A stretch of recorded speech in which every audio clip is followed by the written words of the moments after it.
Rosa Jiménez Cornejo. Soy danzarina, me gusta cantar, soy profesora, estudié trabajo social, soy una obrera del arte, soy trabajadora de danzas y una soñadora. Eso soy. Bailarina y profesora, trabajadora del arte, ha llevado a tantas partes los oficios que atesora.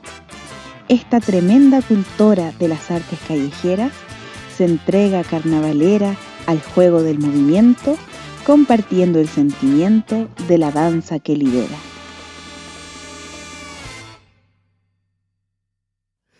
Buenos días, buenas tardes o buenas noches, según la hora que nos están escuchando.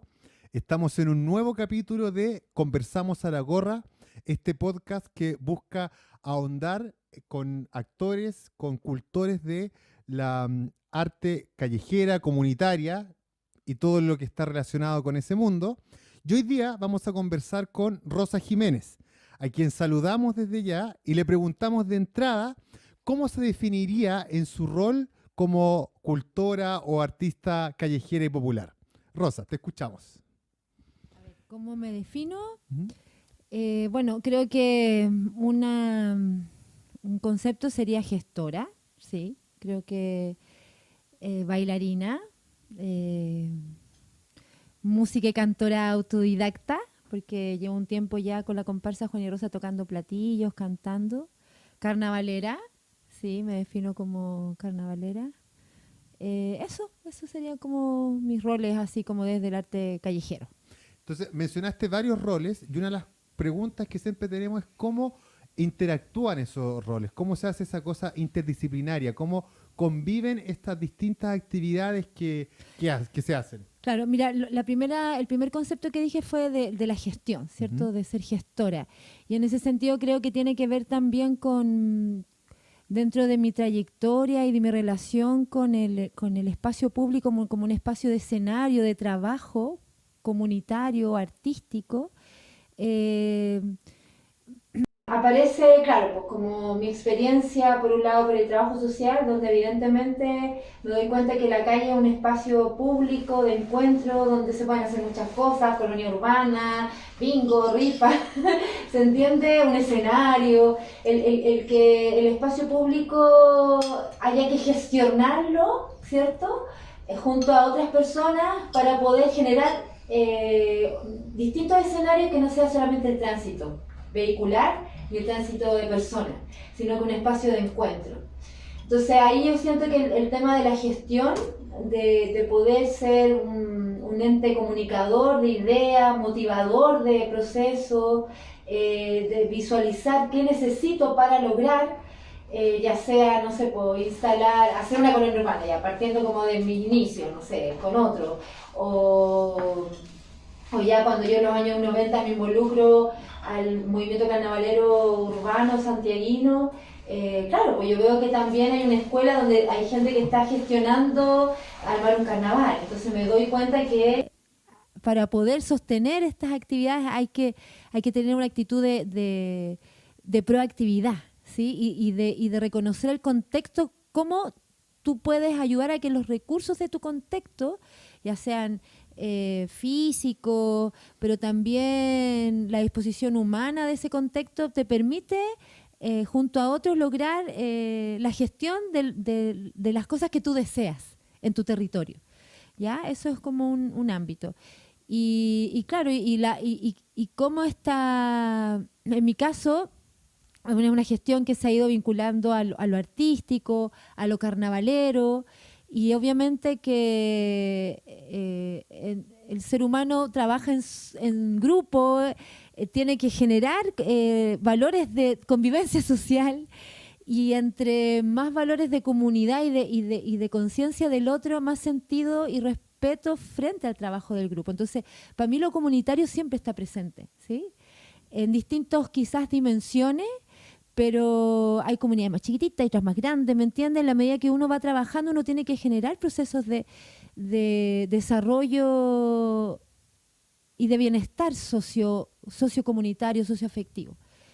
Entonces creo que uno siempre está ahí trabajando. Ahora, el arte y el carnaval aparecen porque obviamente después de estudiar trabajo social, bueno, no después, sino que mientras estudiaba trabajo social yo me puse a hacer danza, entonces la danza me abrió un mundo frente al lenguaje de las artes y a la mirada de la cultura desde la perspectiva de la expresión con sentido simbólico, no utilitario, sino como qué es lo que los seres humanos, los pueblos, las culturas comunican, los artistas. Entonces, el entrar a estudiar danza obviamente que me abre un abanico pues, de mirada al humano, ¿sí? Y esa mirada al humano, claro, mi lenguaje es la danza, pero hay danzas. Y hay danzas con distintos escenarios. Y hay danzas con distintos contextos. Entonces yo también, dentro de ese proceso, si bien yo soy intérprete de danza contemporánea, hay dentro de mi proceso identitario y reflexivo con respecto a cómo yo observo la función del arte en la sociedad, me conmuevo o me identifico mucho con las expresiones colectivas, festivas, y ahí viene el carnaval, ¿sí? Entonces, y también ese vínculo, esa necesidad de mirar el carnaval, de mirar la danza en comunidad, de mirar la danza en el espacio público, que tiene otras variantes, que no es el espectáculo del escenario con una individualidad que presenta algo, sino que empiezo a observar la pulsión del arte popular, de alguna manera, o del arte de raíz, o del arte que tiene una historia como un soporte social en su creación. Y eso, claro, pues me hace vincularme a las danzas ceremoniales, a empezar a entender lo que se llama las danzas folclóricas.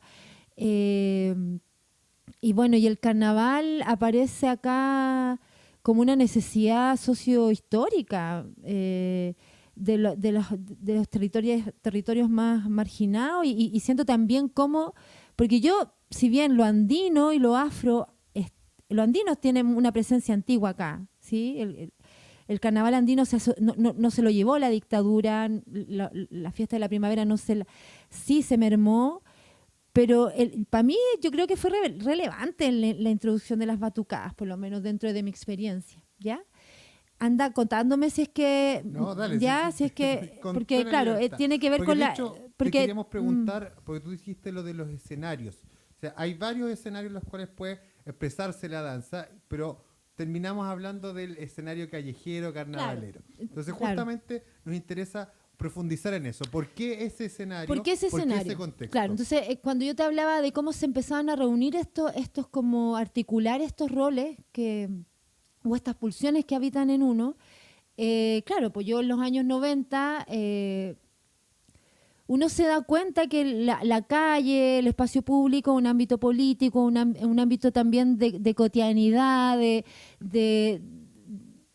uno podría decir como donde todos acceden, ¿sí?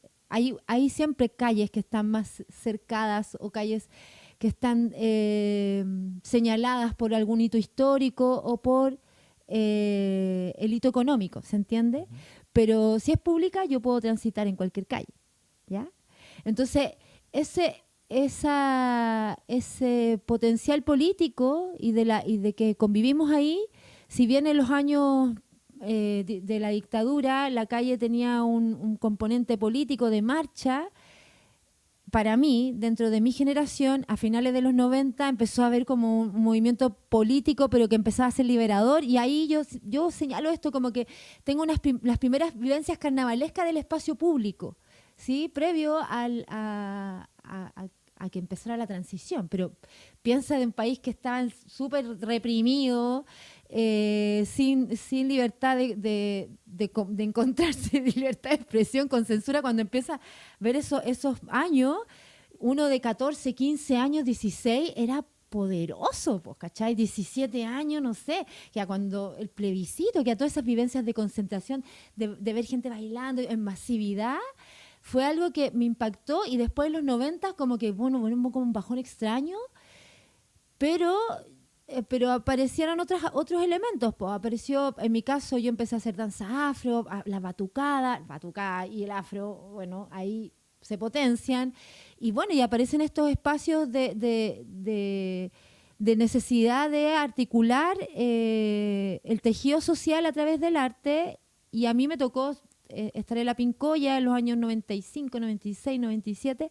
Justo también, ellos ya venían con todo un trabajo poblacional y público, callejero, porque los sectores marginales hay poco espacio para hacer cultura, hay poco espacio dentro de la casa, entonces hay que salir a la calle, po. Entonces, y ahí ellos, no sé, pues ya habían espacios de zanco, hacían la Tirana Chica, habían agrupaciones que hacían un trabajo en el espacio público. Yo me empiezo a vincular ahí y veo ese potencial de vincular la gestión comunitaria, el uso del espacio público, el arte como un canalizador, ¿cierto?, del reconocimiento de mi cultura, de nuestra cultura, la danza, que era el lenguaje que a mí me tocó, ¿cierto? Ay, aquí también se baila, ay, también se toca. Entonces nos potenciamos y hay vestuario y salimos un poco de la dificultad de la tensión y la fealdad de la pobreza, ¿cachai? Porque la pobreza tiene fealdad pública, ¿cachai? Pero de repente veías así, no sé, pues una señora vestida de blanco bayana, hermosa, ¿cachai? Entonces, ¿cómo tú también hacías otro paisaje cultural, ¿cachai? A partir de eso, o tú vas y llego y veo una batucada con gente con overol, y yo, noventera, cabra estudiando trabajo social y danza, aquí está todo pasando, pues, ¿cachai? Está todo pasando y más encima con recursos propios o peleándose recursos que son públicos o peleándose los recursos que instalaban las ONG que dejaron plata en los sectores populares en los 80 y que esas te empezaban a ir en los 90 porque ya Chile estaba uniendo la democracia, ¿cachai?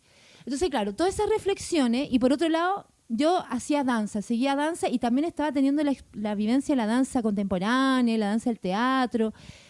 Y yo tratando de ubicarme en ese, entendiendo cuál era lo que a mí me gustaba. Y obviamente me gustaba en la calle porque pasaba muchas cosas, más mucha gente, ¿cierto? Era como el carnaval en ese sentido pincoyano me marcó porque de ahí yo quería ir a más carnavales, ¿cachai? Quería conocer qué eran los carnavales.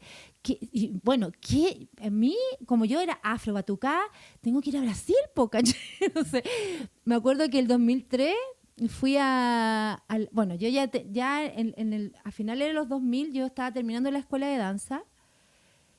Y yo había, del 97 hasta empecé a estudiar danza, yo ya estaba metida con el tema del carnaval, ¿cachai? Y metida con el afro. Y yo recién, me acuerdo que por ahí como que el 98, o un poquito antes, fui al carnaval de Azapa, que me marcó, ¿cachai? Fue como mi primer carnaval andino. Había tenido estos carnavales batucadas, pero el carnaval andino era otra cosa, ¿cachai? Era como que notaba... ¿Y cuál es la diferencia que veías? Es que ahí tú veías ancestralidad pura, que yo veía, cuando vi a la gente en Azapa tocando tarca, viendo las cholas, viendo también, no sé, los zambos caporales...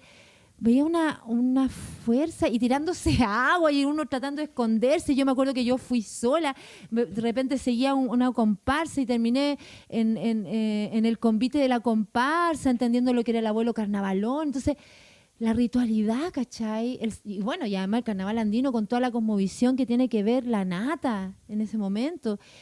Y yo, bueno, ahora lo entendía más. Yo en ese momento estaba súper alucinada con las luces, con la gente, la geografía, el contexto.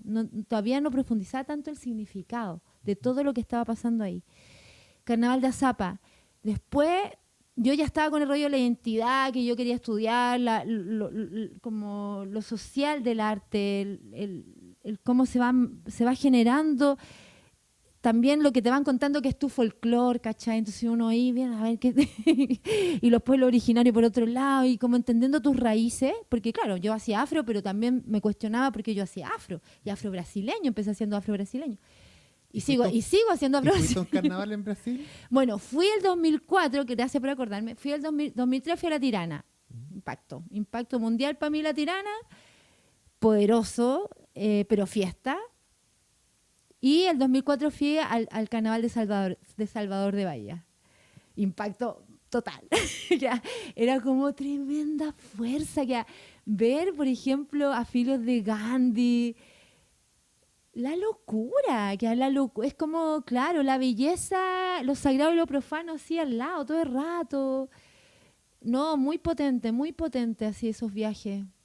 ¿Y cuál es la conexión que había entre esos carnavales, en ese carnaval tan potente, con la pincoya? Oh, es que claro, tú te empezabas a preguntar, claro, la necesidad de hacer arte desde el pueblo, hacer arte desde el empoderamiento popular, ¿cachai? Se notaba que en tanto en La Tirana, en Bahía, ahí había una cosa de raíz, de fuerza, que nacía de la comunidad, ¿cachai? Ahora, claro, después se mete la institucionalidad, se mete el mercado, los carnavales que ya están institucionalizados, que son antiguos. Igual la fiesta el carnaval y la fiesta son contextos complejos, ¿cachai? Son muchos elementos que se van conjugando. En el ámbito tanto simbólico como práctico, material, expresivo. Pero claro, era mirar históricamente mi país también, pues, ¿cachai? Preguntarse, ¿y por qué nosotros no tenemos estos carnavales tan grandes? ¿Y por qué no estamos dentro de la época de carnaval? ¿Y por qué? ¿Y por qué? Y empezar a descubrir por qué, ¿cachai? Y ver una historia de represión, de prohibición, entender que estábamos en la dictadura, entender que no estábamos recién, esto estaba llegando recién la capoeira. Todo eso lo vimos cómo llegó, cómo fue llegando, porque no había internet, la gente viajaba. Claro, estaba el cassette, el CD, todas esas cosas, pero y lo que uno podía ver en televisión, ¿cachai? Entonces, claro, eso permitía entender que, claro, había una necesidad de expresión, de transformación de tu cultura, pero también había años luz del otro, años luz, así, como de esta sensación de vivir un arte de una manera mucho más cotidiana. Porque, claro, y ahí habían varias preguntas, porque yo, por ejemplo, cuando me encontré con el carnaval batuquero y todo, y yo bailaba también afro, yo sé danzas de oricha, pero yo me encontraba también con una cierta incoherencia, porque yo decía, pucha, pero en mi familia bailamos cumbia, bailamos cueca, ¿cachai? Como que yo veía que había una conexión distinta en el baile, en la música. Entonces sentía ahí como que había que buscar lazos que me dieran más como honestidad, ¿cachai? No es que yo no fuera honesta en bailar esas danzas afro, pero sentía que quizás con lo otro había como una coherencia con mi territorio, con la memoria de mi territorio más clara, ¿cachai? ¿Y esa búsqueda de coherencia, dónde te llevó? Me llegó mirando donde yo vivo, por eso también, y también me llegó en la propia reflexión, porque después de Salvador de Bahía, claro, tú que hay súper inspirada, pues, ¿cachai? Es como, o a Zapa, ¿cachai? Inspirada y mirando, y también dándote cuenta que esto es pura creación, pues, ¿cachai? Entonces como que también, si bien tienen años y uno dice, ¡oh, qué antigua esta expresión! Pero eso alguien lo inventó. En un momento se le ocurrió. Entonces, el acto creativo es un acto de emancipación, de liberación, de reciclar, de renovar, de redescubrir. Porque claro, uno dice, no es que haya todo nuevo, pero quizás las nuevas combinaciones, ¿cachai?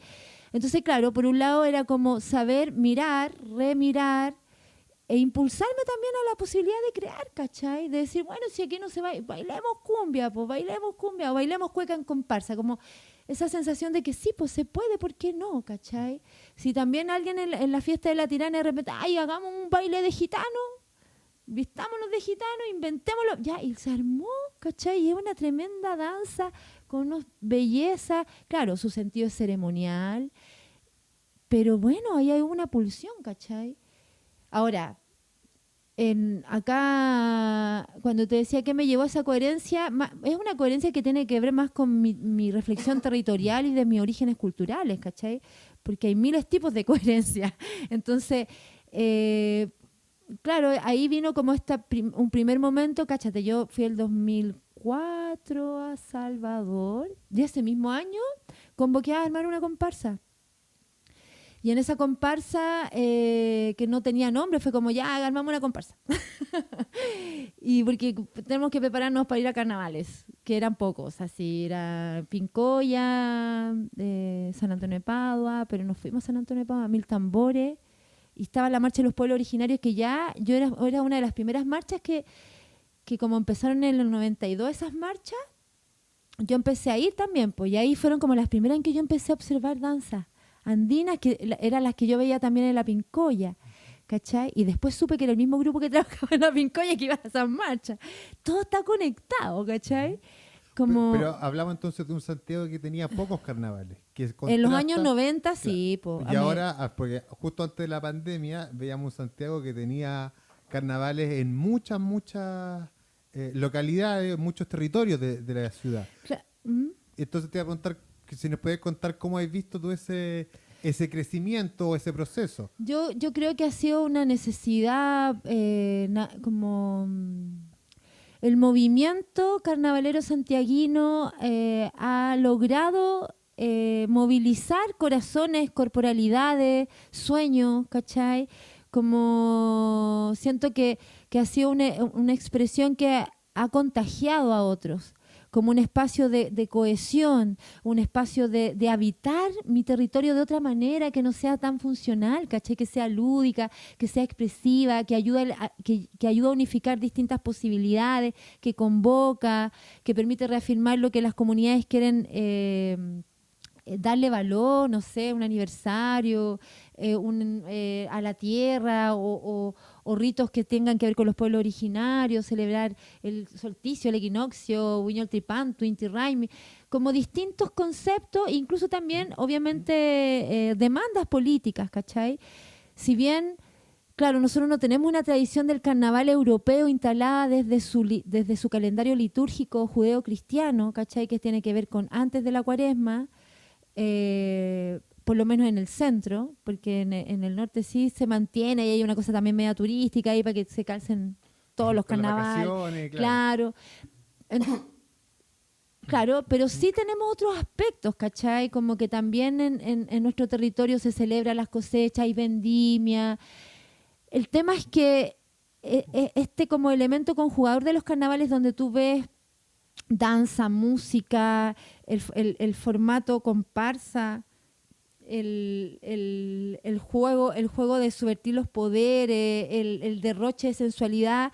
A nivel masivo, eso siempre dentro de mi observación de la cultura chilena, se ha ido concentrando en la celebración del 18, por las fiestas patrias, como una cosa más masiva.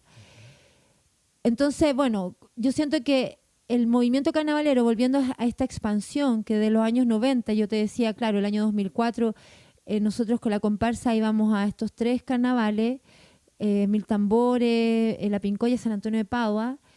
Ahí yo ocupaba tambores de ese momento, pues, ¿cachai? Tambores como la timba, yembe, lo que había, pero yo quería que probáramos otro ritmo. No había ninguna coherencia en términos de origen entre esos instrumentos y lo que yo bailaba, porque hacíamos un guayno, pero estábamos tocando con los otros instrumentos nada que ver, ¿cachai? Y hicimos una cueca, hacíamos un afro, y nos cambiamos los vestuarios, era una búsqueda. Y en esa búsqueda, claro, pues aparece el tambor del chinchinero como un tambor súper genuino de este territorio que yo no conocía, que siempre lo habíamos visto, con mi compañero, tocaba cumbia, tocaba cueca, entonces ahí fue como la idea de, ¿cierto?, vincular, hacer una escuela carnavalera que el bombo matriz fuera el chinchín. Ahora, la idea de la escuela carnavalera a mí me empezó a resonar cuando escuché escuelas de samba, pues, ¿cachai? Ah, escuelas de samba. Entonces, como que esas referencias de la escuela de samba, y acá se le llamaban batucada, pero yo no quería una escuela de samba, pues, entonces, pero tampoco le iba a poner escuela de cueca, yo quería una escuela como mestiza. Mi primer proyecto fue Escuela de Carnaval Mestizo. Y lo hice y todo, y lo postulé a un fondar y no salió. Pero sí hicimos un video que en algún momento yo lo voy a subir, porque ha pasado hartos años, que aparece lo que había hecho la comparsa, y aparece la Pincó, y aparecen imágenes de Mil Tambores, de esa época, del año 2004, 2005. Una reliquia histórica. Ahora, ahora. Yo me acuerdo de cuando la pareja del Jota, nada que ver, la hermana del Jota, yo soy la pareja del Jota, la Gaby, aclaremos, la Gaby, que también estuvo la comparsa, la Gaby, pues siempre hay la cosa como familiar, cercana, hizo ese video, yo me emocioné porque era como toda una búsqueda, y bueno, y después vino la Chinchín, que ya fue como esa misma, llevarlo más local, pues, porque era un tambor de acá, y ahí armar el equipo. Bueno, y ahí también cuando la Chinchín partió, que fue el 2006, la idea era ir a esos 3 carnavales, po, La Pincoya, Mil Tambores, San Antonio de Padua, porque no habían más. Y que yo conociera, puede que hayan habido más. Así que si alguien hacía carnaval en esa época, disculpen, avísenos. Bueno, sí, pues estaba el de los Copihue, ¿cachai? Pero yo no lo conocía, no lo tenía tan claro ahí. Claro, estaba de los Copihue, porque los Copihue partió como el año 98, por ahí. Sí, porque el de los Pincoya partió el 97. Claro, los de la Pincoya ya eran amigos de los Copihue, ¿cachai? Ellos ya habían tenido interacción. Y yo llegué a los Copihue porque ya teníamos interacción por el canal de la Pincoya. Bueno, y ahí, claro, después empezamos a ir el 2007 al carnaval de los Copihue. Ya, otro antiguo. Y de ahí, claro, pues como que en poquito tiempo, 2010 ya era complejo, pues ya había más carnavales, 2011 ya, no sé, ya sí, pues ya ahora como que en la Chinchín Tirapié, no, mejor vayamos a los carnavales emergentes, ¿cachai? Que es como carnavales donde no van pocas comparsas o están recién partiendo. Yo igual veo, es loco, porque siento que en términos sociológicos, yo digo, igual es cansador, porque como que, no sé, yo veo otros procesos carnavaleros, no sé, por ejemplo, me he hecho varios viajes, he ido al carnaval de Barranquilla, al carnaval de Oruro, los corsos argentinos, ¿cachai? El carnaval de Buenos Aires, el carnaval de Uruguay, que es el más largo. Igual hay como una época de concentración, ¿cachai? Y de fuerza, de energía. Y aquí hay como una dispersión territorial y de energía todo el año. y que se potencia obviamente en primavera, verano. Sí, eso te iba a comentar, porque si bien hay carnavales casi todo el año, uno igual nota que es como una temporada de carnavales que parte en primavera y cierra por ahí con la fiesta, como con el carnaval de las Chayas, que es como el último grande, y de ahí la gente se va de vacaciones. Claro, y vuelve, claro. Septiembre, octubre, noviembre son fuertes, pero claro, como que, pero en esta idea de que las comunidades pueden armar su convocatoria pasacalle, siento que el concepto pasacalle también está entrando mucho más, y carnaval, pero ya lo hemos ido apropiando así en este territorio, ¿cachai? Y eso también va a tener una identificación, porque claro, uno puede decir, pucha, quizás es otros carnavales apoteósicos que tú veis que se tira todo por la ventana, ¿cachai? Que es increíble y la gente se concentra para ese proceso. Y acá es como que es más humano, es más pequeñito, quizás no tiene tanto impacto, también tiene un sentido, vamos a tener que ir encontrándole un sentido, porque claro, uno quizás tiene como esa referencia del mega evento, ¿cachai? Como una cosa gigante, pero porque era como esa la referencia de potencialidad, ¿cachai? Que puede tener, porque eso es lo que yo veía también, de los carnavales con tradición antiguo, ¿cachai? Pero ahora, entendiendo el movimiento carnavalero y cómo sigue en el territorio urbano, porque Santiago, yo a Concepción no sé cómo está ahí ese proceso, ¿cachai? Pero lo que sí conozco en Santiago es que, claro, pues como una dispersión bien grande, porque uno también tiene la idea del carnaval de Arica, que ahora la gente de Santiago se prepara para ir a Arica, ¿cachai? Entonces, también eso es interesante en términos de la potencialidad artística que tiene ese momento y de como rito. Por eso también a veces me preocupa esta dispersión máxima que demandan los territorios, de que, ay, sí, que este fin de semana, que este otro fin. O sea, de repente como que empezáis a tener como una cierta... Es una cosa que me he ido cuestionando este último tiempo, además porque yo también ya no tengo tanta energía todos los fines de semana callejeando. Entonces, claro, entonces como que también tengo esa visión de que a la escuela le hacía bien, como ya concentrarnos para ese momento, porque le da como un realce también ese momento que tú salís. No es cualquier momento. Pero por otro lado, el que sea algo más profano, también tiene como la función social, ¿cachai? De la comparsa, de que ya juntó, de que la gente celebró. La gente en sus comunidades quizás no se lo imagina porque es muy gratuito también, pues, ¿cachai? Las comparsas no cobran, van por el sentido que le da el territorio, por la buena onda del territorio, o porque hay una visión solidaria del arte. Entonces siento que ha ido generando un tipo de cultura nueva, ¿cierto? Social, donde el arte carnavalero es el que nos involucra, donde aparecen diversidades de identidades también, musicales, danzarias, algunas más identificadas con lo afro, otro más con lo andino, otro con lo purria, mestizo, como la Chinchín Tirapié y otras que también están buscando nuevos formatos de decir, pero que están apegados a una memoria también, porque buscamos lo popular. Pero dentro de eso también yo creo profundamente en la creatividad humana, ¿cachai? Que ahora que aparezca una, no sé, por la guerrilla marica, que es como viene también a buscar la disidencia sexual, ¿cierto? Y con sus colores y lo andino, y quizás para alguien que es súper tradicionalista con lo andino puede choquearle, ¿cachai? Pero también tiene que ver como la pulsión de la posibilidad que te da este espacio de emancipación que se ha ido construyendo en el carnaval popular urbano santiaguino, ¿cachai? Como no, eso. Sí, profundicemos en eso porque tú dijiste una cosa muy interesante y es que el carnaval en Santiago, el que estamos conociendo, el que estamos abordando ahora, es súper gratuito. Lo hace la gente porque le gusta, porque quiere, porque va y no hay... ¿Cómo se sostiene esto? ¿O cómo ves tú que se ha ido sosteniendo esto? Que un movimiento de gente, de organización, de gestión, de expresión, donde muchas veces no hay recursos monetarios puestos, pero surge igual. Y uno ve carnaval, etcétera. Claro. ¿Cómo a alguien que esté escuchando esto por primera vez y que no conozca tanto los carnavales, cómo le contamos de esto de los carnavales? ¿De qué se trata? ¿Cómo se arma esto?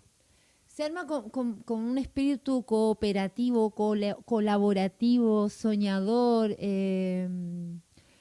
estratégico también, ¿sí? Yo siento que tiene que ver con hartas cosas y político también, porque hay que asumir que también hay distintas formas de gestionar el territorio, de trabajar en comunidad. Entonces, claro, hay algunos territorios que son mucho más autogestionados, autónomos, entonces no sé, pues se consiguen todo, que la junta de vecinos o la iglesia o la casa de personas para cambiarse ropa, pero siempre es importante cómo yo genero una red, un tejido comunitario, grupal, que me permita reconocer cuáles son las necesidades para gestionar un carnaval. Lo bueno es que al empezar a hacerlo ya la gente empieza a tener un aprendizaje, pues. Entonces ese aprendizaje se va traspasando, no, tenéis que hacer una ruta, tenéis que tener cuánta gente viene de las comparsas. Entonces ese aprendizaje, porque si al principio eran 3, de esos 3 gente, no sé, pues se inspiró al ver ese carnaval, dijo, ya, yo me quiero hacer mi carnaval en mi territorio. Otro se inspiró en ver una comparsa, yo también quiero hacer una comparsa. ¿Me entiendes? Entonces... En esas inspiraciones y en eso de vivir la experiencia uno va aprendiendo. Y quizás hay otros que, no sé, ahora incluso ya hace un par de años que hay líneas de financiamiento para carnavales, para festividades, ¿cierto? Hace ya varios años. Entonces también hay otras posturas donde hay gente que postula y que busca financiar a los grupos. Hay distintas formas de gestionarlo, pero sí siento que hay un espíritu articulador que es muy potente, pues, ¿cachai? Como que hay que articular muchos espacios, personas, voluntades, en torno a un sentido común. ¿Por qué queremos hacer este carnaval? Eso es lo más importante. ¿Para qué? ¿Cierto? Y ahí viene el dónde y cuándo, ¿sí? Que va a estar relacionado con el por qué y para qué de acuerdo a cada territorio. Entonces, claro, y ahí por eso yo siempre me acuerdo que estando con la Chinchín, en un momento empecé a entender porque esto era arte comunitario. ¿Cachai? Ese concepto que yo, si bien nunca me lo traspasaron así como el arte comunitario no, sino que como que de repente te das cuenta, sí, pues loco, aquí, que lo vi en La Tirana, ¿cachai? Que arte religioso, comunitario, ¿sí? Si bien en La Tirana los bailes le tienen que pagar a sus bandas, hay bailes que son más pobres y que tienen una banda que devocionalmente acompaña a los bailes, ¿cachai? Porque pero ahí hay una cosa devocional sagrada. Pero cuando, no sé, pues cuando vaya al Corso de Buenos Aires, tú veis que las murgas son tremendo familia, ¿cachai? Y veis esa relación del viejo con el más chico y cómo el viejo se ve en el más chico, ¿cachai? Se ve esa tradición, se ve ese traspaso. Y claro, pues veía el sentido de la comunidad, el arte comunitario. Entonces también cuando, por ejemplo, un territorio decide hacer un carnaval y les va bien y la gente queda contenta y ven que es un hito y que se puede, esa comunidad que organiza un carnaval ya tiene un aprendizaje, genera afecto y se motiva para hacer el otro. genera tensiones y conflictos, puede que nunca más se repita ese carnaval, ¿cachai? O no, logran superar ese conflicto, logran aprender del conflicto y al otro año lo hacen mejor, ¿cachai? Y esto es dinámico, y lo mismo pasa con la comparsa, lo mismo pasa con las escuelas de carnaval, pues, porque también, pues como que son aprendizajes comunitarios, sociales, colectivos, donde se entremezclan muchos tipos de capacidades, ¿sí? Hay gente que es la que va a contagiar la danza, hay gente que va a contagiar la organización, no sé, los que son buenos para organizar, hay gente que va a contagiar con preparar las colaciones porque le gusta comprar comida. Entonces, cuando uno ve que para poder armar los carnavales, para poder armar una organización comunitaria enfocada al arte, necesita como diversidad de personas. Y para trabajar con diversidad de personas, pero con sentidos comunes, necesitamos valores de comunidad. Amor, afecto, respeto, comunicación. Eso. Oye, te iba a preguntar, a propósito de las tensiones que se generan en el carnaval, hace unos años en el barrio Yungay hubo una tensión porque el carnaval estaba creciendo mucho y los mismos vecinos sintieron que medio que estaban siendo invadidos a su barrio el día del carnaval y toda la festividad que se generaba en la plaza, particularmente en la plaza Yungay. Y de manera, no sé si tan oficial o tan conversada, pero como que se optó por ir achicando ese carnaval un poco. De hecho, unos años no se convoca abiertamente, como que el que sabe, sabe, y sabe porque es del barrio. Entonces, lo relaciono con esto que tú decías de la aspiración del referente, que es referente gigante, monumental, multitudinario, y esta otra cosa que ha ido pasando en Santiago, donde parece que muchos territorios más bien no quieren algo tan monumental, sino que quieren una cosa más propia, como que la dirección ha ido como contra el referente, no ha ido no ha ido hacia el Sambódromo de Sao Paulo, sino que hacia otra cosa. ¿Cómo ves tú eso? Sí, es que yo creo que hay distintas dimensiones de lo que pasa con esta sensación de cuerpo-pueblo, cuerpo-masa, ¿cachai? Porque claro, en esta cosa del carnaval a escala humana, le llamamos eso, que ya es como que 3 comparsas, poquito, 3 comparsas. Y 2 cuadras.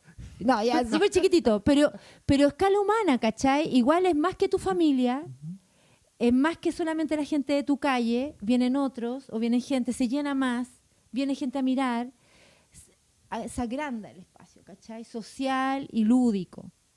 ¿Me entendís? Pero claro, la sensación de masividad en la última marcha de las mujeres y todas las expresiones que habían ahí eran ¡guau! Fuerza, ¿cachai?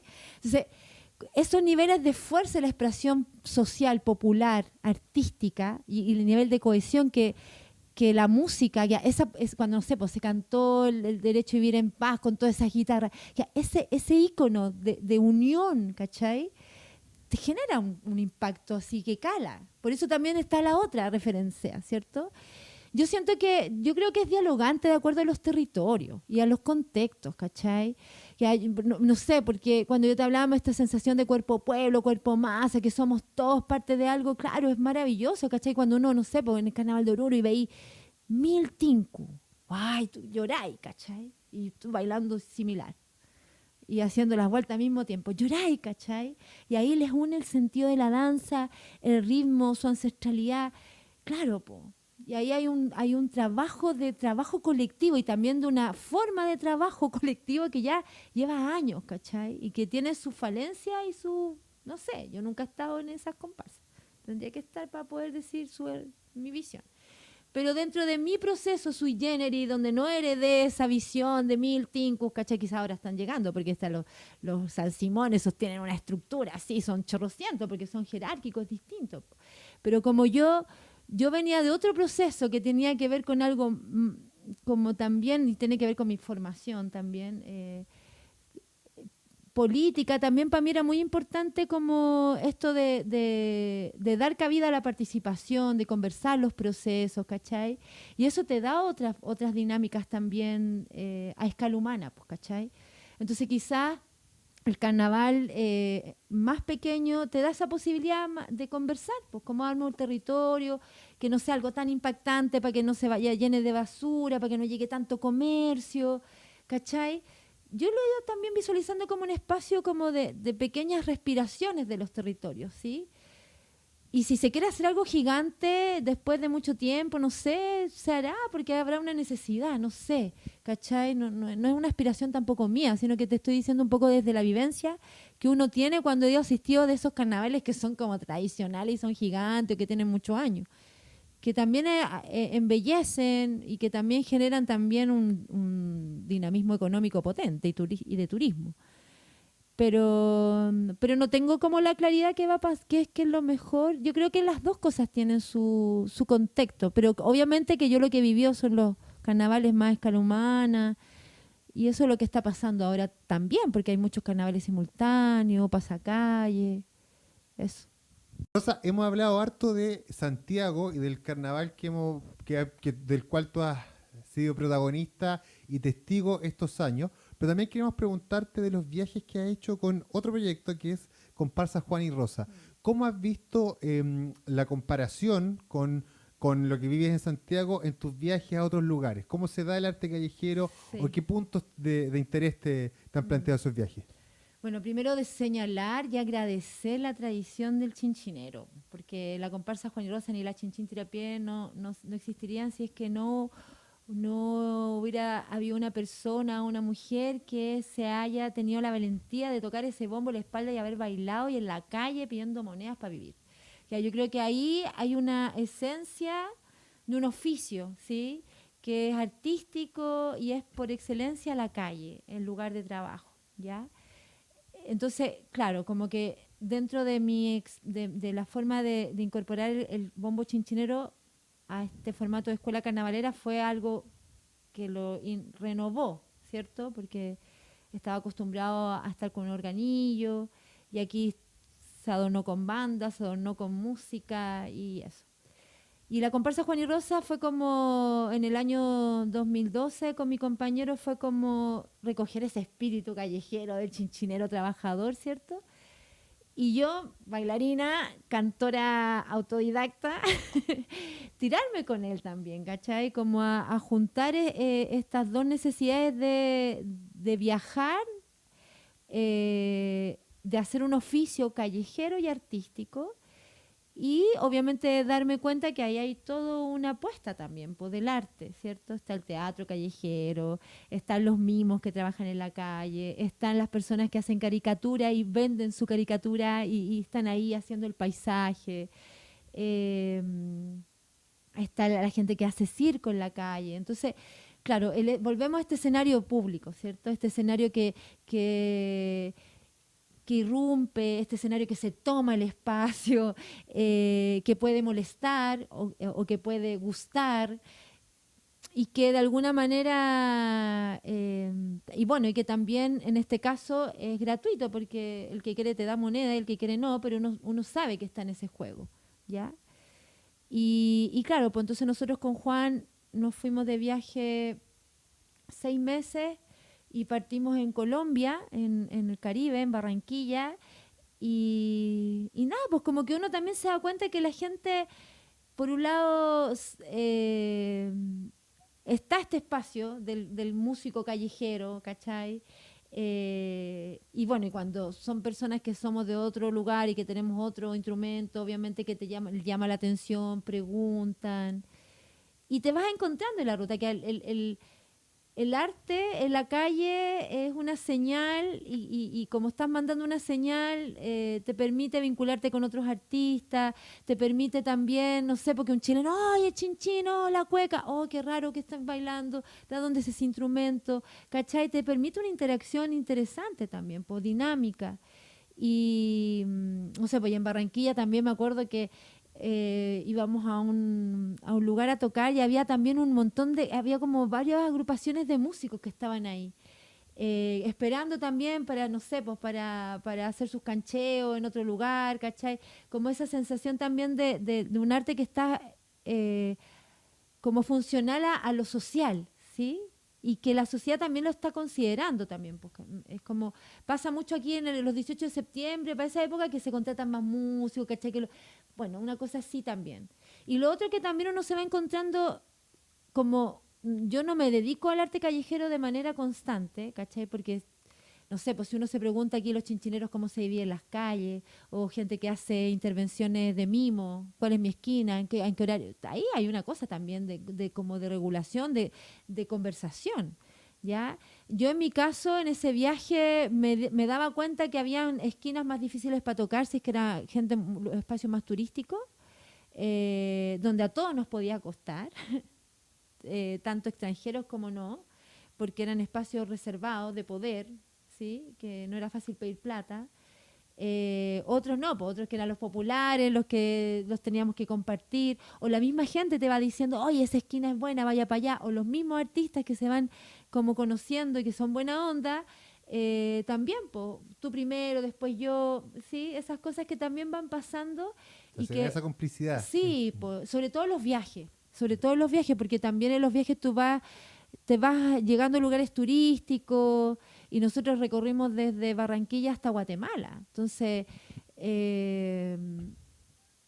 claro, esa libertad y ese goce de viajar haciendo lo que uno hace. Y también te vas encontrando con otros viajeros que o son artesanos, que es también un tipo de arte callejero, que van en su pañito, ¿sí? Pero están las artes escénicas, pues los que somos músicos, los que son payasos, los que ponen sus títeres. Entonces, claro, pues te vas encontrando lugares comunes también, porque te dicen ahí se junta gente, ahí se puede, o te van dando los datos, ¿cachai? Habla con los policías primero. Entonces, de alguna manera, te vas encontrando también con códigos que son comunes, ¿cierto? Yo estuve en puros lugares hispanohablantes también, ¿cachai? Igual estuve en lugares donde, qué bueno acordarme de eso, donde sí nos pasó, que es una historia muy bonita, porque yo me acuerdo que estábamos en un pueblito cerca en Guatemala, Chichicastenango. En Chichicastenango yo decido ocupar una media máscara. Y yo en la media máscara hablo y canto y soy un personaje que se llama La Berta. ¿Sí? La Berta que es mi único así máscara de medio figurín. Y Jota con su bombo, que obviamente en Guatemala nunca habían visto un loco con un bombo bailando y todo eso. Entonces, y yo me pongo la media máscara y se arma un círculo grande y bacán y todo así, y hablando. Y como que venía el momento del aplauso que se repetía, y de la gorra, y como que no había comunicación, pues, ¿cachai? Como que la gente te seguía mirando, pero que no había comprensión, ¿cachai? Y hasta que uno ya para lo blanco empezaron así a aplaudir, yo pedía plata, no, ganamos mucha plata, sí hubo mucha atención, pero claro, había mucha gente indígena, pues, entonces que no hablaba español, y por otro lado había otro código de la máscara ahí en ese lugar, ¿cachai? La máscara era como la máscara de otro ser, ¿cachai? Entonces como que también, claro, como que en ese sentido el arte callejero te da esa libertad, pues, ¿cachai? De instalarte en cualquier lugar, de viajar, de interactuar con distintas personas, con distintas comunidades. Es sorpresivo, ¿cachai? En cambio, claro, cuando uno está en un teatro, la gente va, tiene que ir a cartelera, es el horario, va ahí, ¿cachai? En cambio, acá podís irrumpir, podís incomodar, te pueden echar, o podís quedar maravillado si la gente queda ahí, podís decir, ya hago la función más rato porque funcionó, y te quedas en esa esquina. Entonces, yo siento que es un arte vivo porque habitáis la ciudad y la comunidad va cambiando, pues. No sabías quién te va a escuchar. Va a depender también del estilo de tu arte, pues. Hay gente que hace arte callejero para niños, para la familia. Si tocáis tango, ¿cachai? Típico de gente, está lleno de gente que hace tango en Buenos Aires, ¿cachai? Y que se instala ahí porque la música, entonces, los que les gusta el tango y depende quién baile, ¿cachai? Entonces como que te da, no sé, siento que es todo un mundo, pues, así. Y en mi experiencia ahí fue maravilloso, pues, fue maravilloso porque de alguna manera los dos consolidamos como también un proceso artístico entre los dos, entender la calle también como un espacio que depende de tu tipo de formato, ¿cachai? Nosotros hacíamos música, danza, no hacíamos teatro, no contábamos una historia, la gente tiene poco tiempo también para ver, ¿cachai? Porque no es que uno dice, ya, venga a verme, no. La gente, tú te mostrás un rato también, entender los tiempos. Sobre todo cuando es así, ¿cachai? Como intervención. Y depende de la esquina. Si vais a un parque puede que la gente tenga más tiempo. Pero si está en una esquina que es transitada, es como la gente del metro, pues, ¿cachai?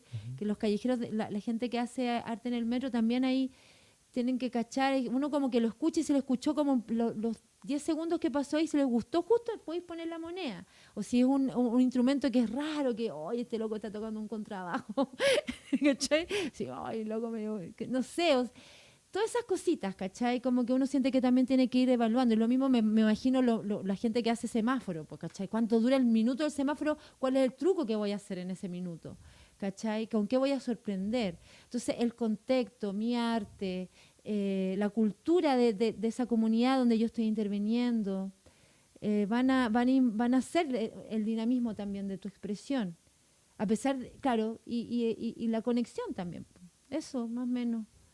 Sí. Bueno, y con esta amplia mirada, este amplio viaje que hemos tenido de la cultura callejera y comunitaria, que hemos hablado no solo de Santiago, sino que de varios otros lugares del continente, vamos a empezar a cerrar este episodio de Conversamos a la Gorra. Hemos estado aquí con Rosa Jiménez, que nos ha contado... Cornejo. Soy Rosa Jiménez Cornejo por mi mamá. Perfecto.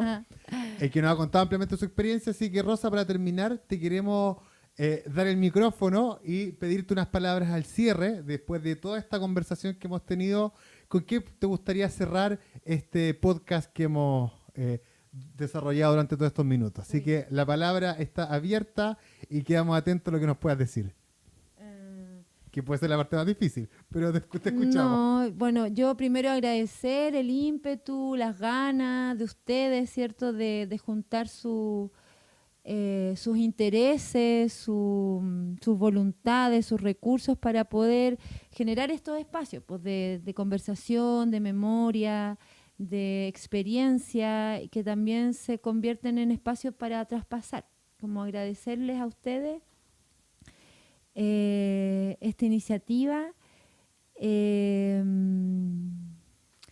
Agradecer también a todos los maestros pues, que viven en uno también, pues, a todas las personas que han motivado el caminar, que han sostenido mi vocación en la danza, que han nutrido eso. También agradecer a las personas que han sido inspiradoras para el carnaval, para hacer arte comunitario. Como también visualizar el momento histórico tan fundamental que estamos viviendo, así como dentro de una pandemia, en un proceso constituyente, con unos deseos profundos de que el sistema neoliberal finalice y tengamos otra estructura social, cómo el arte y el espacio público quieren ser vividos en una nueva sociedad chilena. ¿Cuáles son los derechos de las personas para lograr un buen vivir y en ese buen vivir que se considere el ocio como un derecho fundamental, que se considere el arte y las posibilidades de ese ocio en distintas formas y en comunidad como algo que hay que defender, hay que defender y hay que valorar y reafirmar y nada, pues como pedir harta sabiduría a todas nuestras generaciones, desde los más viejos a los más jóvenes, la comprensión de este nuevo Chile que tenemos que sostener con una nueva constitución. Los cambios, uno sabe que son lentos y que los cambios estructurales requieren cambios culturales profundos. Entonces los cambios culturales requieren espacios de nuevas convivencias, formas de comunicarnos distintas, formas de entender la economía de otra manera, que ya sabemos que ya no podemos tener un modelo extractivista de esta manera. El carnaval lo tenemos que pensar desde el reciclaje también, es una cosa que se me está dando vuelta mucho. Y nada, pues como seguir cuidar la esperanza y el optimismo frente a un periodo histórico también no fácil para el ser humano y para la sociedad. Y defender nuestro derecho a la alegría y a la creación. Eso. Muchas gracias, chiquillos. Y nada, pues que haya salud para danzar, para cantar, para bailar, para figurar. Eso. Salud. Salud. Salud. Normalmente terminaríamos con un gracias aquí, pero vamos a decir unas palabras más de agradecimiento general a todos quienes están escuchando este episodio, que es el último de la primera temporada. Cuando estas palabras puedan ser escuchadas en las redes, en todas las plataformas que están disponibles, van a estar disponibles todos los capítulos también de esta primera temporada. Así que a todos quienes han escuchado y han acompañado este podcast, les damos también las gracias. Gracias. Jayaya. De buena che. El arte no es un delito en los grandes escenarios, tampoco en el canto diario de las calles que transito. Conocimiento infinito de la esquina y la vereda. A cambio de unas monedas dejamos la lengua que corra, conversamos a la gorra de las artes callejeras.